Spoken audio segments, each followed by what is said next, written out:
بسم اللہ الرحمن الرحیم۔ السلام علیکم ورحمۃ اللہ وبرکاتہ۔ میں محمد اسامہ سرسری۔ درس جلالین ہے سورہ بقرہ کا 7واں رکوع۔ اعوذ باللہ من الشیطان الرجیم، بسم اللہ الرحمن الرحیم۔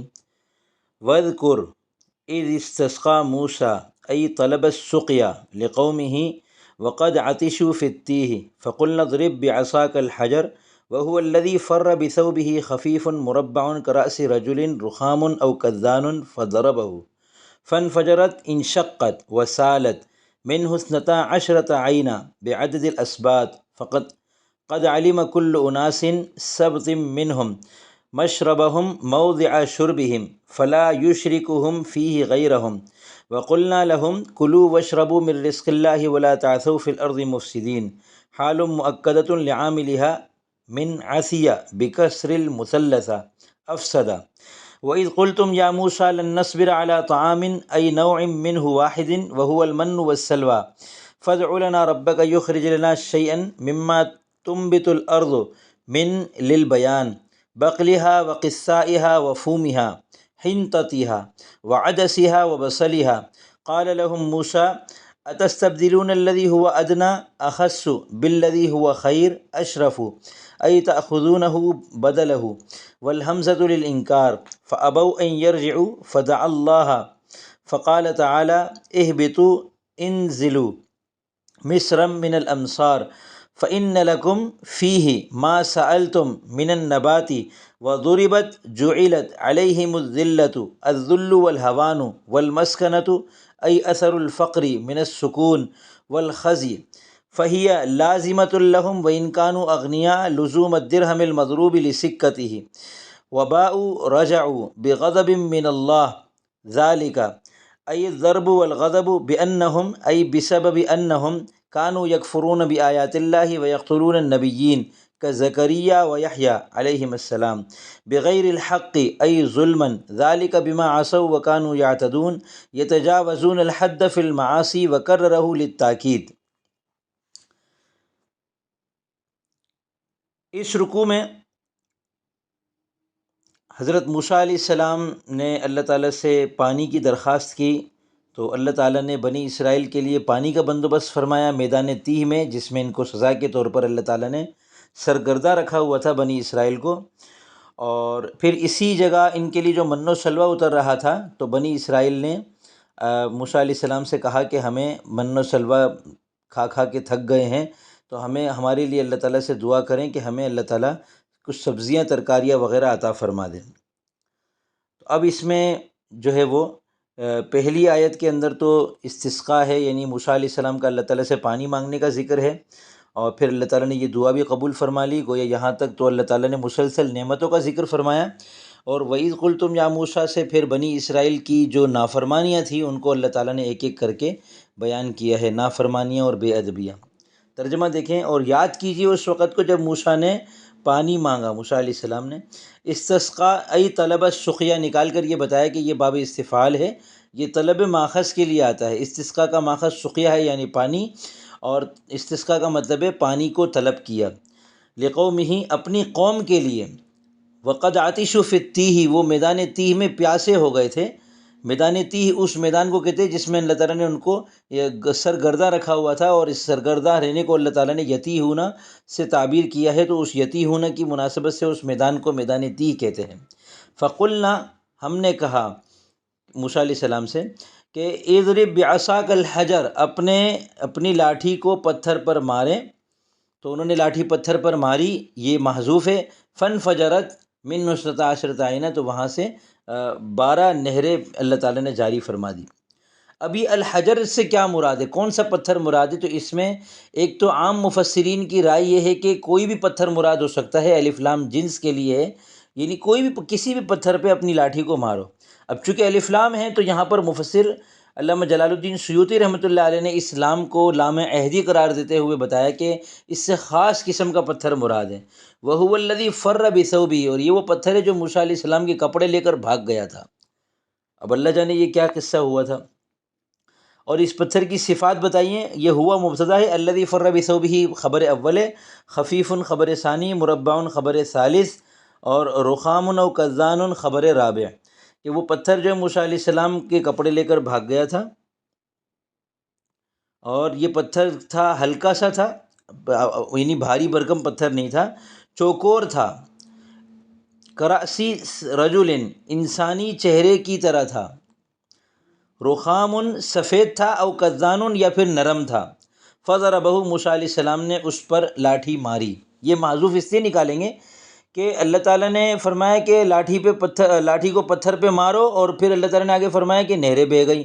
تو اگر موسیٰ علیہ السلام نے پتھر پر لاٹھی نہیں ماری ہوگی تو یہ پھر امر جو اللہ تعالیٰ کا حکم ہے اس کا لغو ہونا لازم آئے گا۔ اور سوال پھر یہ ہوتا ہے کہ اس کو اللہ تعالیٰ نے محذوف کیوں رکھا؟ اللہ تعالیٰ یوں فرما دیتے فَقُلْنَا اضْرِب بِعَصَاكَ الْحَجَرَ فَضَرَبَهُ فَانْفَجَرَتْ۔ تو اس کو محذوف رکھنے میں اس بات کی طرف اشارہ ہے کہ موسیٰ علیہ السلام نے اللہ تعالیٰ کا حکم فوراً مان لیا۔ اللہ تعالیٰ نے حکم دیا، انہوں نے فوراً اللہ تعالیٰ کا حکم مانا، اور اللہ تعالیٰ نے نہریں جاری کر دی۔ اور دوسرا مفسرین بتاتے ہیں کہ اس سے اس طرف بھی اشارہ ہے کہ اللہ تعالیٰ نے جو حکم دیا تھا کہ لاٹھی کو پتھر پر مارو، تو مطلب یہ تھا کہ تم لاٹھی پر پتھر پر لاٹھی کو مارو گے تو نہریں بہہ پڑیں گی۔ اب نہریں کا جو بہہ جانا ہے وہ موسیٰ علیہ السلام کے فعل، یعنی لاٹھی کو پتھر پر مارنے کی وجہ سے نہیں ہے، بلکہ اللہ تعالیٰ کے ارشاد کی وجہ سے ہے۔ یعنی ایک ہے اللہ تعالیٰ کے حکم سے نہروں کا بہنا، اور ایک ہے اللہ تعالیٰ نے موسیٰ علیہ السلام کو لاٹھی مارنے کا کہا، اس لاٹھی مارنا جو کہ موسیٰ علیہ السلام کا فعل ہے، اس فعل کی وجہ سے نہروں کا بہنا۔ تو ہے تو اسی طرح کہ اللہ تعالیٰ نے حکم دیا اور لاٹھی مارنے سے نہریں بہہ گئیں، اور یہ بھی در حقیقت اللہ تعالیٰ کا حکم ہے، لیکن یہاں سے اللہ تعالیٰ یہ سمجھا رہے ہیں کہ جب کچھ ہوتا ہے تو اس کی نسبت براہ راست اللہ کی طرف ہونی چاہیے۔ بظاہر اگر مخلوق کی طرف نسبت نظر آ بھی رہی ہو تو ہمیں دل میں یہ سوچنا چاہیے کہ یہ کام اللہ کے حکم سے ہوا ہے۔ فَانْفَجَرَتْ، وہ من حسنتا عشرۃ عینہ، اس پتھر سے 12 نہریں پھوٹ پڑیں۔ انفجرت انشقت وسالت، پھٹی اور بہہ پڑی، یعنی پھوٹ پڑی۔ اثنتا عشرۃ عینہ، 12 نہریں۔ عینن آپ کہیں گے 12 ہیں تو پھر عین کی جگہ عیون کیوں نہیں ہے؟ تو یہ یہاں پہ نحوی قاعدہ ہے کہ 11 سے لے کر 99 بلکہ 100 تک کی 99 تک کی جو تمیز ہوتی ہے وہ مفرد ہوتی ہے۔ عینن آئے گا، اثنتا عشرۃ عیونن کبھی بھی نہیں آئے گا۔ بعدد الاسباط، قبیلوں کی تعداد کے مطابق 12 نہریں اللہ تعالیٰ نے کیوں جاری کر دی؟ کیونکہ وہ 12 قبیلے تھے۔ وہ 12 قبیلے کس طرح تھے کہ حضرت یعقوب علیہ السلام کے 12 بیٹے تھے، یوسف علیہ السلام، یہ لوگ 12 بھائی تھے، ہر بھائی کی اولاد ایک ایک قبیلے کے طور پر وجود میں آ گئی تھی، تو ان کا سارا انتظام و انصرام الگ الگ ہوا کرتا تھا تاکہ ان میں کوئی اختلاف نہ ہو۔ تو یہاں بھی اللہ تعالیٰ نے، چونکہ اللہ تعالیٰ ان پر نعمتوں کی بارش برسا رہے تھے، اس وجہ سے اللہ تعالیٰ نے ان کو پانی بھی اس طرح نہیں دیا کہ ایک نہر بہہ گئی ہو اور وہ سب آپس میں لڑ پڑے ہوں، کسی کو ملا کسی کو نہیں ملا، بلکہ ہر قبیلے کی اللہ تعالیٰ نے الگ الگ نہر جاری فرما دی۔ قد علم کل اناس، ہر قبیلے نے جان لیا۔ اناس، ناسن، اور ناسن کو کبھی اناسن بھی کہہ دیتے ہیں، اور ناس سے لوگ مراد ہوتے ہیں، یہاں پر ناس سے مراد قبیلہ ہے۔ سبت منہم، ان میں سے ایک قبیلہ۔ سبت پوتے کو بھی کہتے ہیں، اسباط پوتوں کو کہتے ہیں، تو چونکہ یہ یعقوب علیہ السلام کے پوتے پڑپوتوں کی اولادوں میں سے تھے، اس وجہ سے ان کو یہاں پر اللہ تعالیٰ نے، یہ مفسر نے یہاں پر اسباط کا لقب دیا ہے۔ مشربہم، اپنے پانی پینے کی جگہ کو ہر قبیلے نے پہچان لیا، ہر قبیلے نے معلوم کر لیا کہ بھئی یہ ہماری نہر ہے، انہوں نے جان لیا کہ یہ والی ہماری نہر ہے۔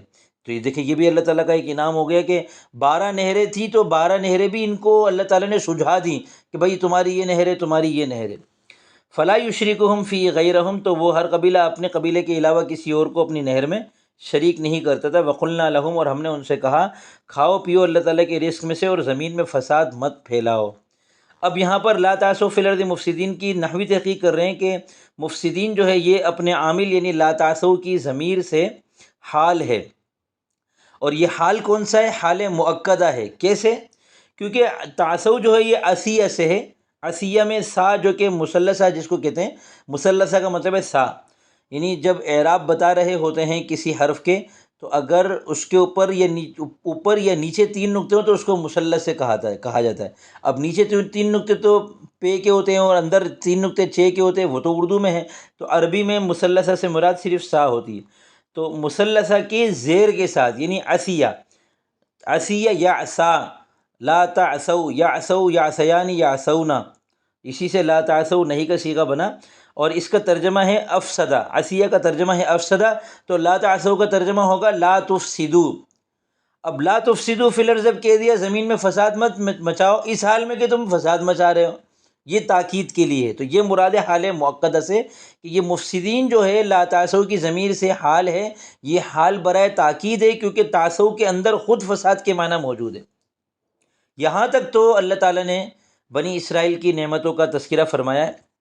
آگے کی جو آیت ہے اس میں ہم غور کریں تو ہمیں نظر آئے گا کہ بنی اسرائیل نے کتنا اللہ تعالیٰ کی نافرمانی کی اور کتنی گستاخیاں کی ہیں۔ وَإِذْ قُلْتُمْ يَا مُوسیٰ، یاد کرو اس وقت کو جو تم نے کہا اے موسیٰ۔ اب دیکھیں، یا نبی اللہ کہتے، یا کلیم اللہ کہتے، یا رسول اللہ کہتے، انہوں نے یا موسیٰ کہا منہ پر، یعنی سامنے سامنے، تو یہ بدتمیزی ان کی اللہ تعالیٰ نے بتا دی کہ تم لوگوں نے کتنی بدتمیزی سے ان کو مخاطب کیا۔ نمبر ایک۔ نمبر دو، تم نے کہا لن نصبر علی طعام واحد، یہ جو من و سلوہ اتر رہا ہے یہ ایک ہی قسم کے کھانے پر ہم صبر ہرگز نہیں کریں گے۔ اب لن نصبر کا ترجمہ ہے ہرگز صبر نہیں کریں گے، یعنی کتنی بدتمیزی والی بات ہے کہ ایک قوم اپنے بارے میں یہ کہہ رہی ہے کہ ہم ہرگز صبر نہیں کریں گے۔ اول تو ان کو صبر کرنا چاہیے تھا اور اللہ تعالیٰ سے صبر کی دعا مانگنی چاہیے تھی۔ اگر یہ صبر کی دعا نہیں مانگ سکتے تھے، صبر نہیں کر سکتے تھے، تو ان کو اپنے بارے میں یہ کہنا چاہیے تھا لن نستطیع الصبر، کہ اے اللہ، اے موسیٰ، اللہ تعالیٰ سے کہہ دے کہ ہم صبر نہیں کر سکتے، ہم سے صبر نہیں ہو رہا ہے۔ لیکن انہوں نے الٹا یہ کہا کہ ہم ہرگز صبر نہیں کریں گے، بالکل بھی نہیں کریں گے، آپ کہو گے تب بھی نہیں کریں گے۔ تو یہ بدتمیزی نمبر دو۔ علی طعام واحد، اب یہاں اشکال یہ ہوتا ہے کہ کھانے تو دو تھے، من اور سلوہ، تو یہاں طعام واحد کیوں کہا؟ علی طعامین ہونا چاہیے تھا، دو کھانوں پر۔ اس کا جواب ایک تو انہوں نے یہ دیا کہ ای نوع منہ، یعنی یہ جو من ہے یہ بھی نوعیت کے اعتبار سے کھانا ہے، اور سلوہ یہ بھی نوع کے اعتبار سے کھانا ہے، تو یہ دونوں ایک ہی نوع کے ہو گئے نا، تو اس وجہ سے ایک نوع ہونے کی وجہ سے طعام واحد کہا ہے۔ اور بعض مفسرین نے بتایا کہ یہ ان دونوں کو ملا کر ایک مجموعہ دونوں کا ملا کر مکس کر کے کچھ بناتے تھے کھانے کا، تو وہ چونکہ ان کے سامنے ایک ڈش کے اندر ایک ہی کھانا ہوتا تھا، تو طعام واحد سے وہ مراد ہے۔ فَادْعُ لَنَا رَبَّكَ، یہاں سے ان کی تیسری گستاخی کہہ لیں، تیسری بے ادبی کہہ لیں، وہ بتا رہے ہیں اللہ تعالیٰ کہ انہوں نے کہا کہ اے موسیٰ ہمارے لیے اپنے رب سے دعا مانگے، یعنی گویا تمہارا تو اپنے رب سے کوئی تعلق ہی نہیں ہے نا، ان کو یوں کہنا چاہیے تھا فَادْعُ لَنَا رَبَّنَا، ہمارے لیے ہمارے رب سے دعا کیجیے۔ انہوں نے کہا فَادْعُ لَنَا رَبَّكَ، اپنے، کتنی مطلب بے اعتنائی کی بات ہے، کتنی بے التفاتی کی بات ہے کہ اللہ تعالیٰ سے کتنی دوری تھی ان لوگوں کو، کہ ایک تو اللہ کے نبی کا نام بدتمیزی سے لیا، اور صبر کرنے کے بارے میں کہہ دیا کہ ہرگز صبر نہیں کریں گے، وہ بھی وہ کھانا جو اوپر سے اتر رہا تھا، اور وہ بھی وی آئی پی قسم کا کھانا تھا۔ اور اپنے رب سے دعا کیجیے، کیا دعا کیجیے؟ یخرج لنا مما تنبت الارض من بقلها وقثائها وفومها وعدسها وبصلها، کہ وہ ہمارے لیے کچھ نکال دے۔ یہ من تبعیضیہ ہے تو انہوں نے شیئن کو محذوف نکالا، ان چیزوں میں سے جو زمین اگاتی ہیں، زمین کی اگائی ہوئی چیزوں میں سے کچھ نکال دیں، یعنی یہ بھی من بیان کے لیے ہے یہ والا من۔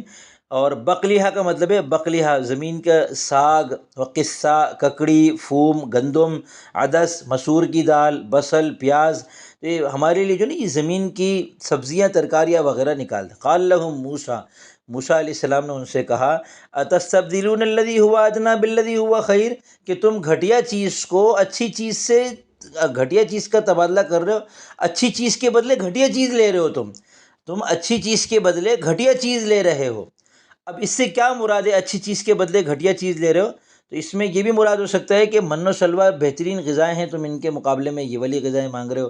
یہ بھی مراد ہو سکتا ہے کہ من و سلوہ بغیر محنت کے مل رہا ہے، تم ایسی چیزیں مانگ رہے ہو جس کے لیے تم کو پھر زمین میں کھیتی باڑی کرنی پڑے گی۔ اور یہ بھی مراد ہو سکتا ہے کہ تم کو جس مقصد کے لیے اس میدان طی میں اللہ تعالیٰ نے سرگرداں کیا ہوا تھا کہ اپنے مقصد کو پہچانو، بجائے مقصد کو پہچاننے کے کھانے پینے کی دعاؤں میں لگے ہوئے ہو، تو یہ بھی مراد ہو سکتا ہے۔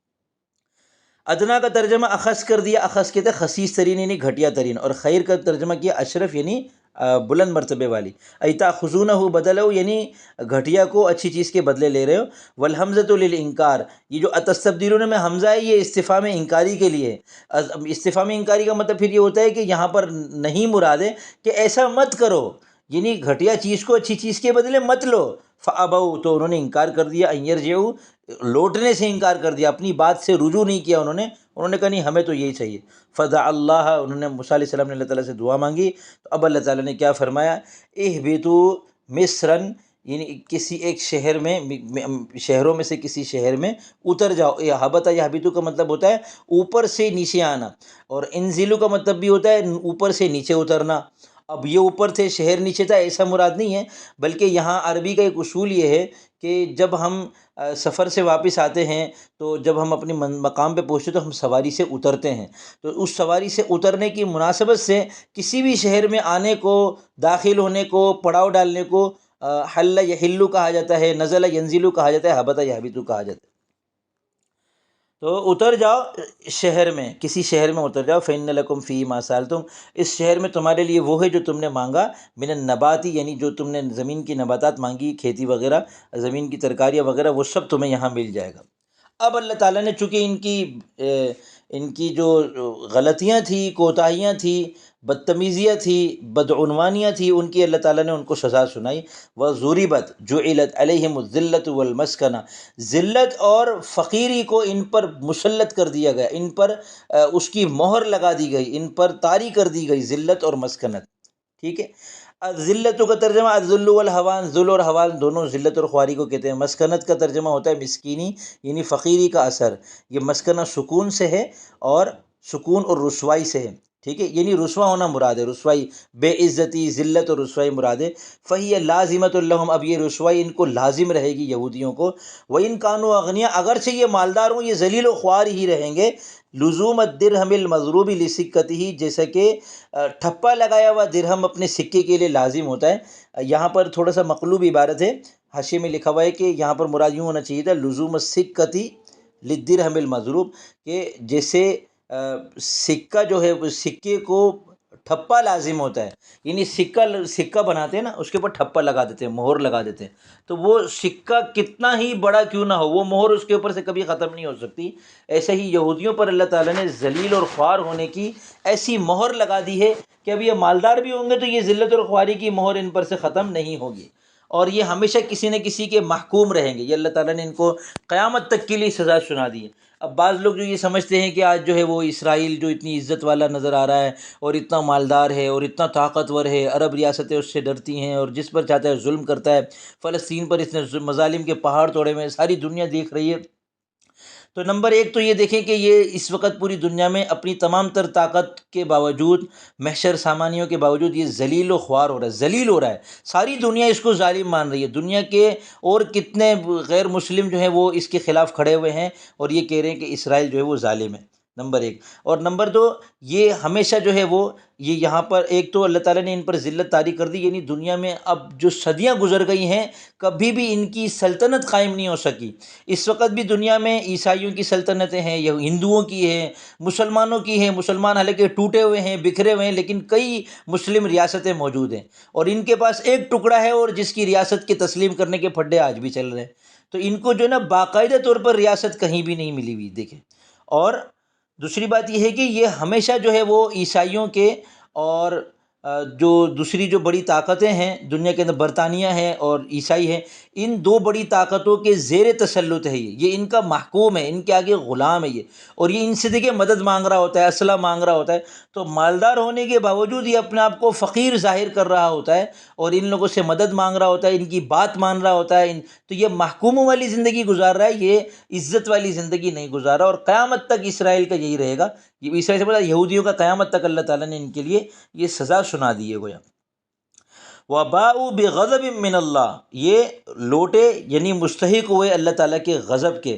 ذَلِکَ، یہ جو اللہ تعالیٰ نے ان پر ذلت اور خواری کی مہر لگا دی ہے اور اللہ تعالیٰ کا ان پر غضب ہوا ہے، یہ دونوں چیزیں ذالکہ کے اندر مراد ہیں۔ ذالکہ کا مشار الیہ ہے الضرب والغضب، بِأَنَّهُمْ كَانُوا يَكْفُرُونَ بِآيَاتِ اللَّهِ وَيَقْتُلُونَ النَّبِيِّينَ، دو وجہوں سے اللہ تعالیٰ نے ان کو یہ سزا دی ہے کہ ایک تو یہ اللہ تعالیٰ کی آیات کا کفر کرتے تھے تو کفر کی سزا ملی، انکار کرتے تھے، اور دوسرا نبیوں کو قتل کرتے تھے۔ خود ان کی کتابوں کے اندر ایسے واقعات موجود ہیں جس سے اندازہ ہوتا ہے کہ انہوں نے نبیوں کو قتل کیا، جیسے زکریا اور یحییٰ علیہ السلام بطور خاص ان کے نام لیے جاتے ہیں کہ ان کو انہوں نے ناحق قتل کیا تھا ظلماً۔ ذالک بما عصوا وکانوا یعتدون، یہ اس وجہ سے ہے کہ یہ نافرمان تھے اور حد سے گزرتے تھے، یہ تجاوزون الحد فی المعاصی، نافرمانی میں حد سے تجاوز کرتے تھے۔ اب یہاں ایک اشکال یہ ہوتا ہے کہ دو جگہ ذالک کیوں لائے، کررہ للتاکید، تو اس کا ایک جواب تو مفسر رحمۃ اللہ علیہ نے یہ دیا کہ یہ ذالک کی جو تکرار ہے یہ تاکید کے لیے ہے، اور اس کا ایک جواب یہ بھی سمجھ میں آتا ہے جو بعض تفسیروں میں ملا کہ دوسرے ذالک سے مراد کفر بآیت اللہ اور قتل انبیاء ہے۔ پہلے تو اللہ تعالیٰ نے فرمایا کہ یہ جو ضرب اور غضب ہے یہ ان کے کفر اور قتل انبیاء کی وجہ سے ہے، دوسرے ذالکہ سے مراد ہے کہ یہ کفر اور قتل انبیاء جو ہے یہ ان کی نافرمانی اور ان کے حد سے گزر جانے کی وجہ سے ہے۔ یعنی جب انسان نافرمانی کرتا ہے اللہ تعالیٰ کی تو اس سے اس کے دل میں سیاہ نقطہ پڑ جاتا ہے، پھر وہ نافرمانی مزید کرنے کا اس کا دل چاہتا ہے، اس کی ایک نافرمانی اس کی دوسری نافرمانی کے لیے سبب بنتی ہے، محرک بنتی ہے، اور یوں اس کی نافرمانیوں میں اضافہ ہوتا چلا جاتا ہے۔ تو انہوں نے بھی اتنی حد سے زیادہ تجاوز کیے، اتنی نافرمانیاں کی اللہ تعالیٰ کی کہ یہاں تک کہ انہوں نے انبیاء علیہ السلام کا قتل تک کر ڈالا اور اللہ تعالیٰ کی آیات کا انکار تک کر ڈالا، اور قیامت تک کے لیے اللہ تعالیٰ کے غضب اور اللہ تعالیٰ کی طرف سے ذلت اور خواری کی مہر کے اور ٹھپے کے مستحق ہو گئے۔